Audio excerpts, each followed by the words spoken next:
Hello and welcome to Mississippi Insight. I'm Byron Brown. Thank you for joining us this week on the program.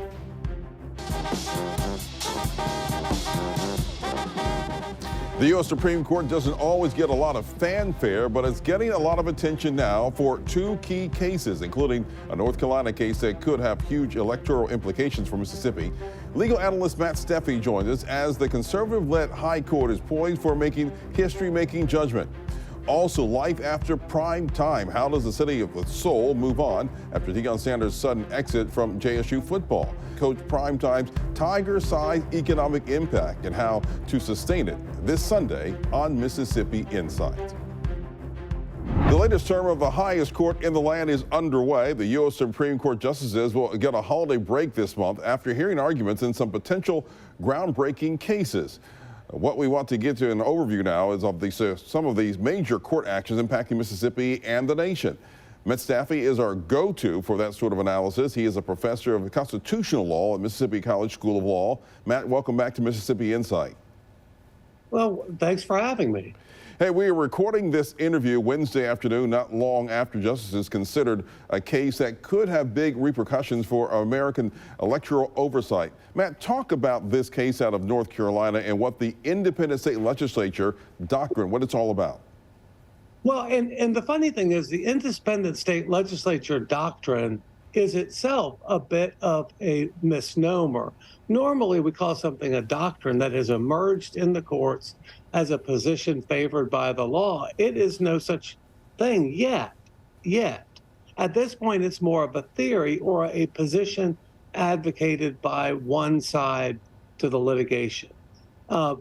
These provisions of the Constitution at issues, the elections clause and the clause about presidential electors have been in there since the original Constitution was adopted in 1787. And they've been rarely involved in a Supreme Court decision, but when they have, they've been interpreted in a way that really is at odds with the independent state legislature theory. This theory has been revived in the aftermath of the efforts primarily of President Trump, former President Trump, to overturn the 2020 election. That's when it went from a kind of obscure question of interest to constitutional law scholars to something mentioned in a concurring opinion in the Bush versus Gore case to something of central importance to constitutional law and potentially politics going forward. So until recently, this is something that would have had even people who work and teach in constitutional law kind of scratch their head as a curiosity. And what the position advocates is that when the Constitution gives the authority over elections to the state legislature, and I'll read the clause, the times, place, and manner of holding elections for senators and representatives shall be prescribed in each state by the legislature thereof. But the Congress may at any time by law make or alter such regulations.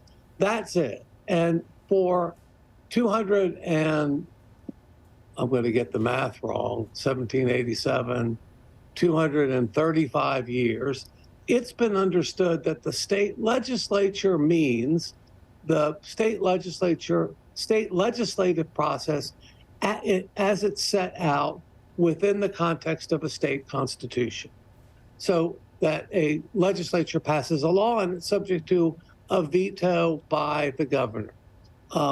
The state passes a law, but it's subject to alteration by a referendum if a state has that process. In other words, that it's subject to the normal legislative requirements of that state. What the independent state legislature argument is that that when it says legislature, it means the legislature speaks to this issue unfettered or unsupervised, unshackled from the normal requirements of a state legislative process. And that's all taken from the word legislature. There's nothing in constitutional history that supports this position. There's nothing in precedent that supports this position. Well, let's take a look at the map of at the center of all this case. And this North Carolina's Republican-led state legislature broke out congressional districts in 2021 and gave their own party a clear advantage in as many as 11 of the state's 14 House seats. Democrats called it gerrymandering. A state court agreed and ordered it tossed out. That ruling set the stage for Wednesday's arguments. If the Supreme Court overturns that ruling, as we were discussing, would the Mississippi legislature be free to gerrymander new districts? And would there be no checks on that sort of power? What would happen here in Mississippi if that were the case? That's exactly what could happen. The state legislature could think, we are free of any restrictions on political gerrymandering and do their best to neuter the voice of Democrats. And they would be able to do that even if the governor said, you're going too far, and vetoed the law. They would be able to do that even if the Mississippi passed a constitutional provision, a state constitutional provision that forbade political gerrymandering. They would be able to do it regardless of what any other organ of government or the state constitution said. And that's a rather extraordinary claim. Our system normally has checks and balances built in, and this would free the state legislature of any check or balance, at least at the state level. Did you hear anything from the justices themselves today that stands out in how they are evaluating this issue? Nothing unexpected. I think it would be perilous from the ambiguous argument today to come to any conclusions, except that the three progressive justices, the three appointed by a Democratic president, seem to be very skeptical of the argument. Justice Thomas, although more in a prior opinion than an oral argument today, has expressed some openness to it. I think this is an issue that may divide the court. It may be that whatever they do is more incremental. I didn't hear a clear 5-member majority for the fullest kind of version of this doctrine, of this theory today. But again, I think this oral argument was ambiguous enough to make it kind of perilous to form a conclusion.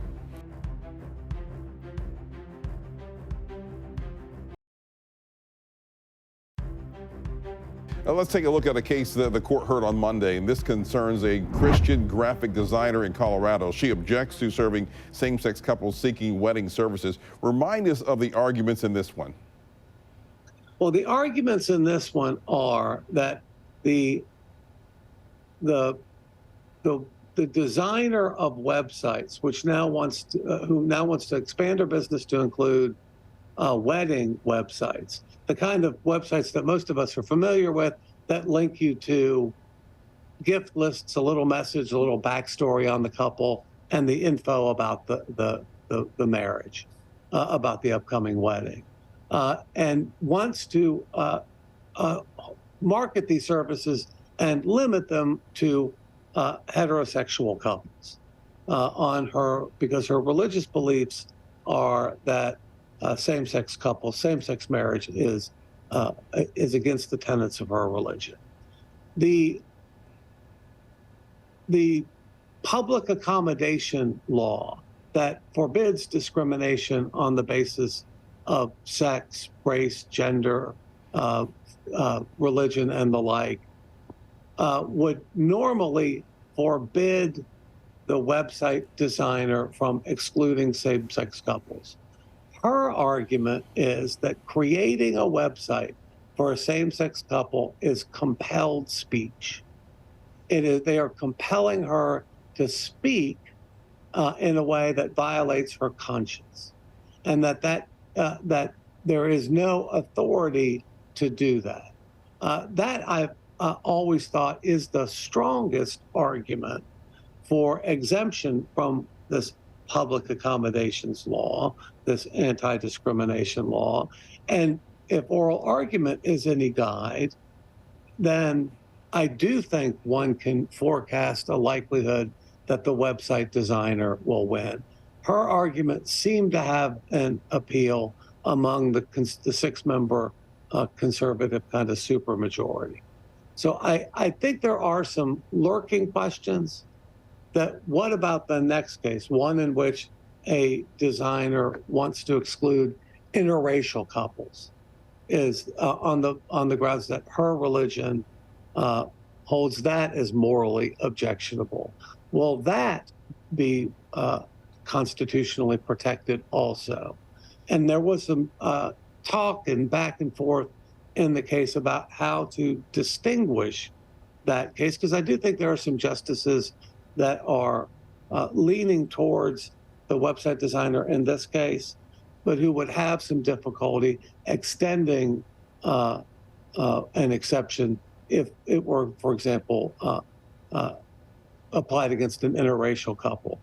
She currently doesn't. The real question is whether this is really compelled speech of the designer. The case, the one precedent case that is instructive is an old case of a little while ago, where a Boston parade, a Boston, I think Irish American parade, I could have that detail wrong, but the parade was excluded a gay group, an LGBTQ group. And the court said that by including the group, it would dilute the message. It would be requiring the organizer of the event to change their message to accommodate something they disagreed with. What might the repercussions be if the court rules in the Colorado web designer's favor? What would the fallout be, or where will we might stand if that happens? Well, that's a really great question. That's a really great question. And I don't think we know yet. There has been no safer bet so far since the 6-member conservative supermajority has been in place. So far, religious parties advocating religiously based positions have won all or nearly all of the time. So I think we can confidently predict a likely victory for this particular website designer. And what we will see is more and more cases pushing the envelope that will eventually push back on the idea that same-sex couples have constitutionally protected rights at all.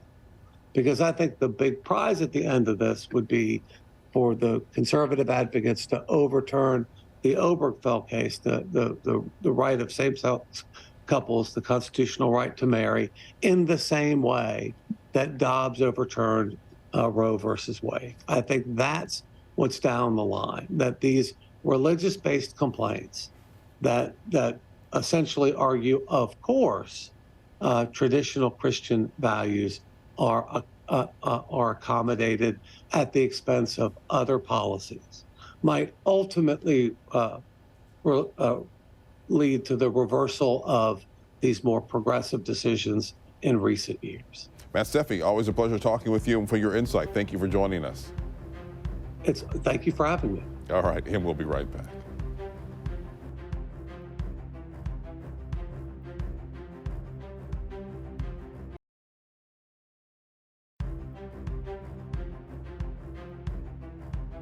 We are coming. Boulder, Colorado, you have no idea what you blessed me with. Deion Sanders' joy for his new coaching position at the University of Colorado may have been lost on a few Jackson State University fans. The popular, successful head coach of Tiger football was not only a big boost for the team and for the school, but also for the capital city itself. Tens of thousands came to Jackson for JSU over Sanders' 2-year tenure, and those Tiger fans brought dollars with them.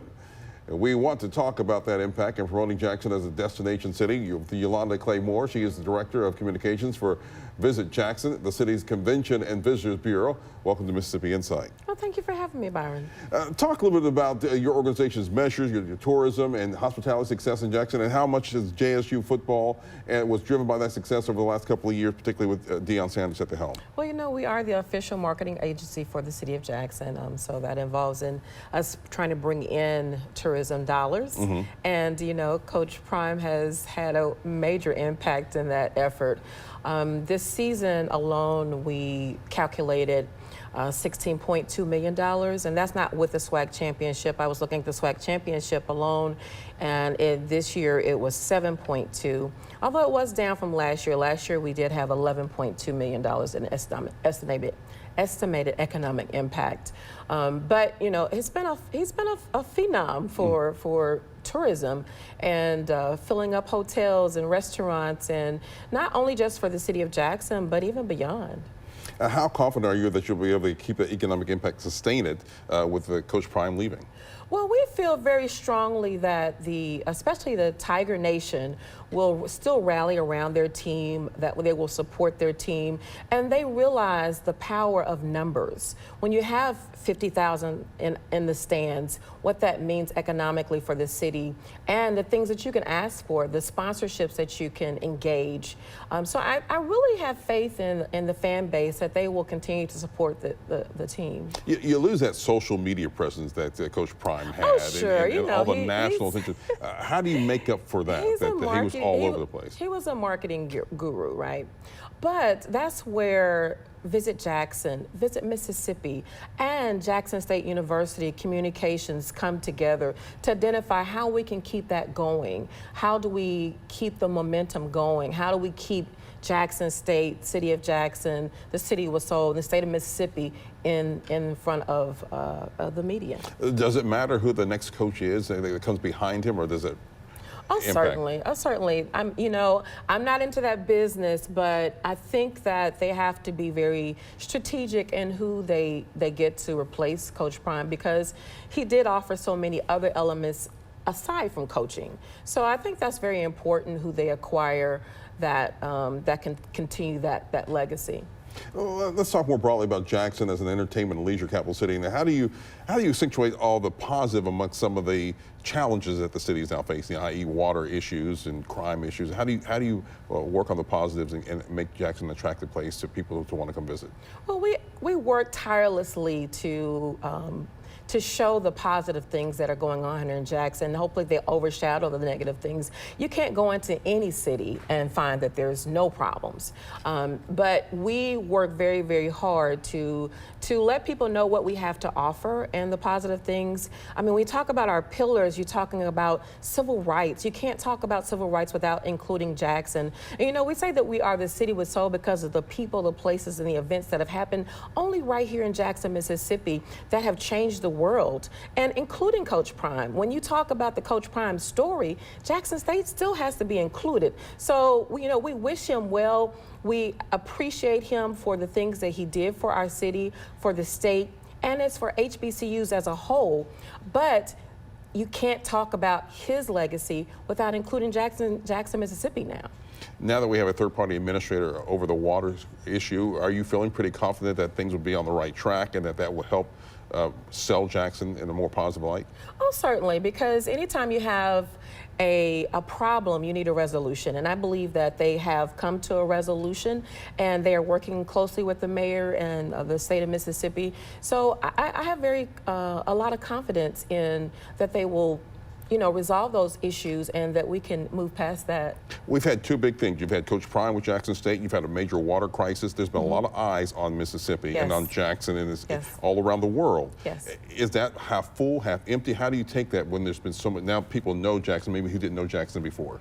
Oh, that's half full for sure, for sure. It's an opportunity.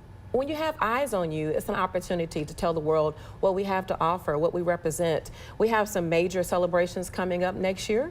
We have the 60th anniversary of the assassination of Medgar Evers, and we won't celebrate the assassination, obviously, but we'll celebrate his life, what he meant to the civil rights movement, all the things that happened around Medgar Evers and that movement that happened right here in Jackson at the COFO, on Ferris Street, and all that meant for the city of Jackson and for the movement alone. And you have the USAIBC we're the only city in the Western Hemisphere that has that event.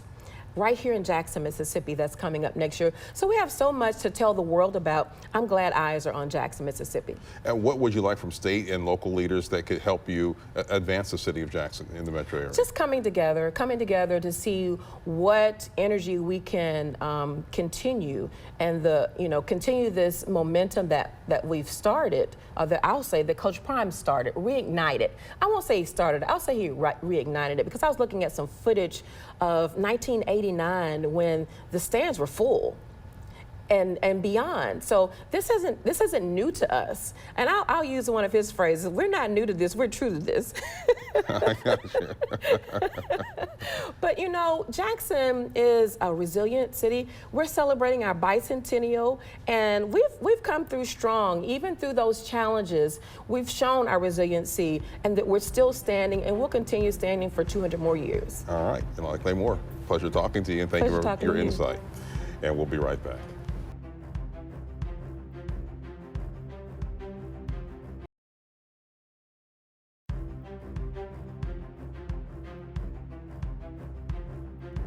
Big thanks to Yolanda Clay-Moore and Matt Steffey for joining us this week. We'll be back next weekend with more of the political and current affairs coverage that you demand. I'm Byron Brown from all of us here at 12 News. Make it a great weekend.